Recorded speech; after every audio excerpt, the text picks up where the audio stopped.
সকাল সকাল রেডি হয়ে নিয়েছি, বাজারে যাচ্ছি, সবজি কাঁচা মাছ বাজার করতে যাচ্ছি। তো তোমরাও চলো, তোমাদের সাথেও শেয়ার করব কী কী বাজার করলাম। ছোট্ট একটা মিনি ব্লগ, তোমাদের আশা করি ভালো লাগবে। আর এই ধরনের মিনি ব্লগ তোমরা দেখতে চাও কিনা অবশ্যই কমেন্ট করে জানিও। তো যেতে যেতে এই রাস্তার মধ্যে একটা ঝিল পড়ে, ঝিলে দেখো নৌকা বাঁধা, কী সুন্দর লাগছে তাই না? আর তারপরে চলে আসলাম বাজারে। এখানে কিন্তু অনেক শাকসবজি আছে, তার মধ্যে আমি নেব হচ্ছে পুঁই শাক। আর পুঁই শাকের চচ্চড়ি, মিষ্টি কুমড়ো, বেগুন দিয়ে খুব ভালো লাগে। এখান থেকে আর সেরকম কোনো সবজি নিলাম না, চলে গেলাম হচ্ছে নিম পাতা নেবো আর ইঁচড় নেবো, সেটাই খুঁজছিলাম। তো নিম পাতা পেয়ে গেছি, নিম পাতাটা নিয়ে নেওয়ার পরে নিলাম হচ্ছে ইঁচড়টা দিয়ে বানাবো ইঁচড় চিংড়ি। আর এই ইঁচড় চিংড়ির রেসিপিটা কিন্তু অবশ্যই তোমাদের সাথে শেয়ার করবো।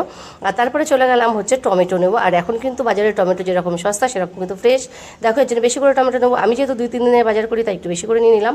আর এখানে নিয়ে নিলাম ট্যাংরা মাছ, আর তার সাথে তেলাপিয়া মাছটা দেখছিলাম, কিন্তু এর গায়ে হাত বুলিয়ে রেখে দিলাম। তেলাপিয়া মাছ আমি খাই না। তারপরে গরম লেগে গেছে বলে একটু আইসক্রিম খেয়ে বাড়িতে চলে আসলাম। তাহলে বন্ধুরা, আজকের এই মিনি ব্লগটা তোমাদের কেমন লাগলো অবশ্যই কমেন্ট করে জানিও। আর মিনি ব্লগটা ভালো লাগলে ভিডিওটাতে একটা লাইক করে দিই, বন্ধুদের মধ্যে শেয়ার করে দিও। আর তার সাথে যারা যারা এখনও পর্যন্ত চ্যানেলটা সাবস্ক্রাইব করোনি তারা অবশ্যই সাবস্ক্রাইব করো। আর এই ধরনের আমার ডেলি লাইফ সম্পর্কে যদি জানতে চাও তাহলে অবশ্যই আমাকে জানিও, আমি তোমাদের সাথে শেয়ার করবো। ভালোবাসা দিয়ে পাশে থাকলে অবশ্যই এগিয়ে যেতে পারবো। তো সবাইকে এখনের জন্য গুড